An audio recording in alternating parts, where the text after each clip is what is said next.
Hello everyone, this is Sonia Dhawan from Grey Matters. I hope each one of you is hale and hearty at your respective places. I have been getting a lot of queries from you all, so today I'm here with all the answers to your questions. So let's start from question number 1. So the first question is about Duolingo test. Duolingo test जो है ये बहुत सारे colleges ने, in fact almost सभी colleges ने Canada में जो है एक टेम्प्रेरी ऑप्शन दिया है जिसके थ्रू आप जो है ऑफर लेटर अप्लाई कर सकते हैं। Duolingo टेस्ट जो है ये $50 का है। ये ऑनलाइन एग्ज़ाम है जो आप घर बैठे दे सकते हैं, जिसके लिए आपको किसी भी एग्जामिनेशन सेंटर में जाने की ज़रूरत नहीं है। सेम उसी बेसिस पे आइल्स ने आइल्स इंडिकेटर शुरू किया है, पर ये दोनों ही जो हैं एक टेम्प्रेरी ऑप्शंस हैं जिनके थ्रू सिर्फ आप ऑफर लेटर अप्लाई कर सकते हैं, क्योंकि अभी तक एम्बेसी की तरफ से हमें कोई इन्फॉर्मेशन नहीं है कि इसके ज़रिए आप जो है अपना वीज़ा फाइल कर सकेंगे। अगर हम देखें तो Duolingo टेस्ट बहुत ही सिंपल और जनरल टेस्ट है, वो आइल्स को कहीं पर भी कम्पीट नहीं करता है। सो अगर Duolingo अगर आप देते हैं तो मोस्ट प्रॉब्ली जो है आपको आइल्स का एग्ज़ाम तो देना ही पड़ेगा to file your case in the embassy. But अगर आपके पास बाकी सारे डॉक्यूमेंट्स रेडी हैं और आप अपना ऑफर लेटर अप्लाई करना चाहते हैं और अभी तक आपने आइल्स का एग्ज़ाम नहीं दिया है, उस केस में जो है आप Duolingo टेस्ट जो है ऑनलाइन घर बैठे दे सकते हैं। दूसरा जो सवाल है, this is about new offer letters. बहुत सारे स्टूडेंट रोज़ मैसेज छोड़ रहे हैं कि क्या मैम न्यू ऑफर लेटर्स आ रहे हैं। बिल्कुल न्यू ऑफर लेटर्स आ रहे हैं, and some offer letters are even coming in 24 hours also. कई 2 से 4 दिन के अंदर भी आ रहे हैं। बहुत सारे स्टूडेंट जो पहले गए हुए हैं उनके रेफरेंसेस के थ्रू अभी भी स्टूडेंट्स डॉक्यूमेंट्स भेज रहे हैं। So we are applying for them and we are getting the offer letters. नए ऑफर लेटर्स आ रहे हैं। और दूसरी जो चीज़ है that is about to defer offer letters. बहुत सारे स्टूडेंट जिन्होंने ऑलरेडी जो है they have paid their fees, they have paid the GIC also and they were planning to go for May intake, but उन लोगों ने अभी तक अप्लाई नहीं किया है या जिनका वीज़ा भी आ चुका है। आई विल रिक्वेस्ट दो स्टूडेंट्स कि आप जो है अपना प्लीज़ डेफर जो है अपने एजेंट से कह के डेफर ऑफर लेटर जो है सितंबर इनटेक के लिए मंगवा लीजिए। हम भी अपने स्टूडेंट्स का जो है सबका डेफर ऑफर लेटर अप्लाई कर रहे हैं। कई स्टूडेंट्स ने डायरेक्टली रिक्वेस्ट भी करी है और कईयों ने नहीं भी करी है, but still we are doing our best. As you know that because of this कोविड-19 बहुत सारे लोग अपने अपने घरों को और अपने अपने स्टेट्स में वापस चले गए। सो इस टाइम पर इतना एम्प्लॉई अवेलेबल नहीं है कि फटाफट सभी स्टूडेंट्स को अप्रोच किया जा सके, बट जितने भी लोग अवेलेबल हैं and whatever the request we are getting every day and we are trying our best कि हम सभी बच्चों का जो है defer letter on time apply करें, and we are getting even the defer offer letters in 24 hours. So I request you कि आप जो हमारे बच्चे हैं, जो हमारे स्टूडेंट हैं जिन्होंने हमारे थ्रू अप्लाई किया हुआ है, वो हमें फ्लाई फॉरेन स्टूडेंट्स वाली जो उनके पास ईमेल है उस पर 2 लाइनों की रिक्वेस्ट भेज दें अपने नाम, अपने प्रोग्राम और अपने कॉलेज, पासपोर्ट नंबर और डेट ऑफ बर्थ के साथ। और अगर उनके पास ईमेल एड्रेस नहीं है so they can write me like in my Instagram inbox also, and I will try my best to reach to them. Just leave your phone number also. So defer offer letter for the September intake is very very important। जिन बच्चों के पास already में intake था, visa आ चुका है, visa approve हो गया है, GIC फीस पे करी हुई थी या वट एवर उन्होंने नहीं भी करी थी, बट इसका मतलब ये नहीं है कि वो डेफर ऑफर लेटर नहीं अप्लाई करें। कईयों ने फीस नहीं भरी थी बट उनके पास मे का ऑफर लेटर था, they should get their offer letter deferred to the September intake. So this was about the new offer letters and about the. So the third question is about online classes. जिन students का visa आ चुका था और उनको अभी colleges messages कर रहे हैं, ईमेल कर रहे हैं कि आप ऑनलाइन क्लासेस जो है अपने फर्स्ट सेमेस्टर की शुरू कर दीजिए रजिस्टर करवा कर। इनमें से बहुत सारे student they are afraid to attend online classes. The reason is क्योंकि हमारे यहाँ पे हमेशा पढ़ाई जो है बहुत ही ट्रेडिशनल तरीके से होती रही है, पेपर पेंसिल रही है। सो कई स्टूडेंट्स के वहाँ पर वाईफाई इतना अच्छा नहीं है कि उनको लगता है कि वो ऑनलाइन क्लासेस अटेंड करें।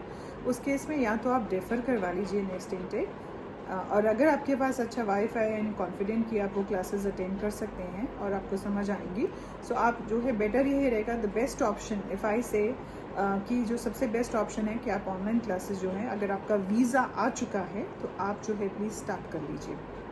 द रीज़न इज़ अगर आप एम्बेसी की वेबसाइट पे जाते हैं, वहाँ पे उन्होंने बहुत ही क्लियरली ये मेंशन किया है कि आप 50% ऑफ द जो प्रोग्राम है वो ऑनलाइन लगा सकते हैं।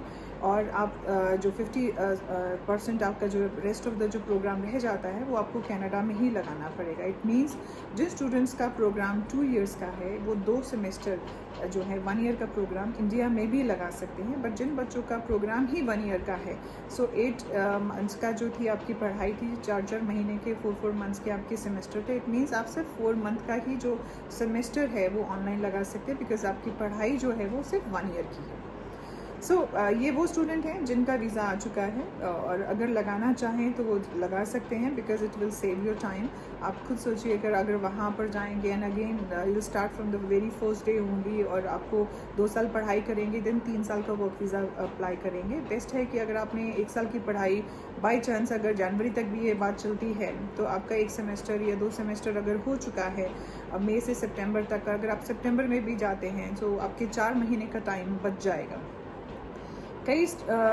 दूसरा जो कंसर्न है ऑनलाइन क्लासेस का लेकर वो है उन स्टूडेंट का, वो कह रहे हैं कि मैम हमारा ऑफ़र लेटर आ चुका है, कॉलेजेस हमें ये कह रहे हैं कि आप जो है $1000 या 2000 या $3000 पे करके जो है ऑनलाइन क्लासेस शुरू कर लीजिए। बट ये वो स्टूडेंट हैं जिनका वीज़ा अभी नहीं आया। इस केस में थोड़ा सा रिस्की है, बिकॉज़ अभी आपका वीज़ा नहीं आया है। अगर आपको कॉलेज रिटर्न में ईमेल करता है या रिटर्न में देता है कि अगर बाई चांस आपसे वो क्लासेस नहीं लगाई जाएंगी और आपसे क्लियर नहीं होंगे and you won't be comfortable, आपको 4 वीक का कोई ट्रायल दे रहा है और आप उन क्लासेस वो जो फ़ीस है वो आपकी आगे डिफ़र हो जाएगी, आपका जो इनटेक है वो आगे डिफ़र हो जाएगा and you will start again from the day 1 only, then there is no problem. But अगर जो है डेफर भी नहीं होगा और फीस भी कट जाएगी एंड सप्ली भी आएगी और अभी आपका वीज़ा का भी कुछ अता पता नहीं है, सो वी विल प्रेफर कि आप वो क्लासेस ना शुरू करें, बिकॉज इन केस हमने देखा है पीछे भी कनाडा की अगर वीज़ा हिस्ट्री हम चेक करें, बहुत सारे बच्चों का 7 बैंड पे भी कई बार वीज़ा रह जाता है। सो उस केस में अगर आपने क्लासेस शुरू कर लिया, you don't have visa and your file was still in the embassy, या आप अपने मतलब अगर आपकी एम्बेसी में फ़ाइल नहीं भी है, स्टिल आई विल से कि जब तक वीज़ा नहीं आया don't start your online classes till the time college gives you a guarantee कि येस कि अगर आपसे नहीं होता है, अगर आपसे पॉसिबल नहीं होता है, तो उस केस में वो आपकी जो फ़ीस है और आपका इंटेक जो है वो डिफ़र कर लेंगे और उसमें से कोई भी जो चीज़ फ़ीस है वो डिडक्ट नहीं करेंगे। In that case, you can definitely go for online classes. Now the question number 4. Question number 4 जो है this is regarding gap. बहुत सारे स्टूडेंट ये भी कह रहे हैं कि मैम मैंने तो पिछले साल 2019 में +2 किया था, मेरा तो बहुत गैप आ गया है। इनफैक्ट जो लोग वर्किंग हैं उनको भी बहुत टेंशन है कि हमारे एक्सपीरियंस के बीच में गैप आ गया है। सो ऐसा कुछ नहीं है। This is not the COVID-19 is not only happening in our country and it is through out the world, पूरी दुनिया में हो रहा है। ऐसा नहीं है कि लोगों को मालूम नहीं है कि COVID-19 के कारण लोग घर पे बैठे हुए हैं, student not able to attend any classes और एम्प्लॉयज़ जो हैं वो जॉब पर नहीं जा पा रहे हैं। सो ये गैप कंसिडर नहीं किया जाएगा। So you don't have to worry anything कि आपका गैप आ गया है। सो गैप के लिए आपको कोई भी परेशान होने की ज़रूरत नहीं है। जो अगला क्वेश्चन है, this is very important question. This is about IELTS dates. 21 मार्च का जो पेपर था वो ऑन द स्पॉट कैंसिल हुआ था और उसके बाद के भी जो आइल्स के एग्ज़ाम है वो सारे कैंसिल हो गए और बहुत सारा बच्चा जो है वो पेपर देने वाला था। अभी सभी स्टूडेंट्स को जो मेन टेंशन है इस टाइम पर ही है कि हमारा आइल्स का एग्ज़ाम कब होगा, कैसे होगा, विल इट बी पॉसिबल और नॉट। सो आइल्स अपनी तरफ से पूरी कोशिश कर रहा है कि वो आपका एग्ज़ाम जल्द से जैसे ही लॉकडाउन खुलता है वो करवाएं। और अगर हम आज देखें आज की न्यूज़, तो नीट का एग्ज़ाम उन्होंने अनाउंस किया है गवर्नमेंट ने कि वो होगा एंड CBSE ने भी अनाउंस किया था 1-2 दिन पहले कि 18 मई के बाद कभी भी CBSE के एग्ज़ाम जो हैं वो हो सकते हैं। सो अगर 50 और 100 स्टूडेंट अलाउ किए जाते हैं तो आइल्स का एग्ज़ाम हो सकता है। वैसे भी जो CD आइल्स के जो सेंटर बने हुए थे आइल्स के ITP और ब्रिटिश काउंसिल के, वहाँ पर भी आइल्स का एग्ज़ाम दिया जा सकता है। मेन कंसर्न जो इस टाइम पर है, इस टाइम पर सभी होटल्स बंद हैं और आइल्स का एग्ज़ाम यूजुअली होटल्स के अंदर होता था। अगर होटल नहीं खुलते हैं तो कहीं और अरेंजमेंट किए जाएंगे, बट जैसे ही गवर्नमेंट अलाउ करती है कि आप इतने लोगों का एग्ज़ाम ले सकते हैं तो डेफिनेटली आइल्स का एग्ज़ाम होगा। अब आइल्स की डेट आपको कैसे मिलेगी? जिनको 21 मार्च का है, सो ऑटोमेटिकली आपको डेट्स आएंगी और 1 महीने में जैसे पहले 4 एग्ज़ाम होते थे, आइल्स की ये कोशिश रहेगी कि अब ज़्यादा से ज़्यादा 4 से 8 की जगह शायद 12 या 10 एग्ज़ाम जो है महीने में हो या एक हफ़्ते में 2 या 3 एग्ज़ाम हो, तो स्टूडेंट्स को वहाँ पर जो है कंपनसेट किया जाएगा। तो स्टूडेंट्स को कहीं ना कहीं एडजस्ट किया जाएगा। आपको जो है ऑटोमेटिकली डेट्स अलॉट हो जाएंगी। अगर आप अपनी पसंद की डेट चूज़ करना चाहते हैं वो भी आपको ऑप्शन जो है दिया जाएगा। और आइल्स जो है बहुत इंडिया उनकी बहुत बड़ी मार्केट है एंड वो पूरी कोशिश करेंगे आपकी जो है हेल्प करने की। कई स्टूडेंट्स ने ये पूछा कि मैम क्या विदाउट आइल्स जा सकते हैं, क्योंकि आजकल बहुत ऐड आ रही है कि विदाउट आइल्स जो है आप ऑफर लेटर अप्लाई करिए, विदाउट आइल्स जो है आप कनाडा जा सकते हैं। मैंने अभी इतने बड़े अपने लंबे करियर में आज तक विदाउट आइल्स कोई बच्चा ना तो अप्लाई किया है और ना ही जाते हुए देखा है।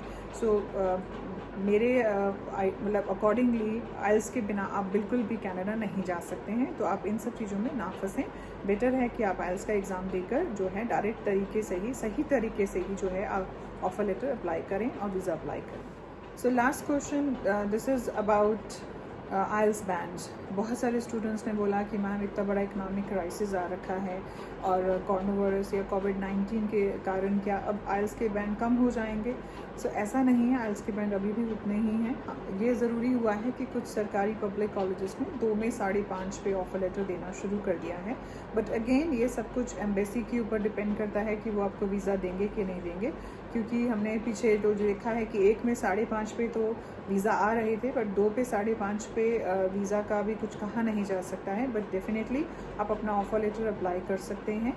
Good luck to you and I hope कि आपके सभी सवालों के जवाब मिल गए होंगे। And if you have any other question आप नीचे लिख सकते हैं जो है कमेंट बॉक्स में, and I will try my best to give the answers. Good day, stay safe, take care, thank you.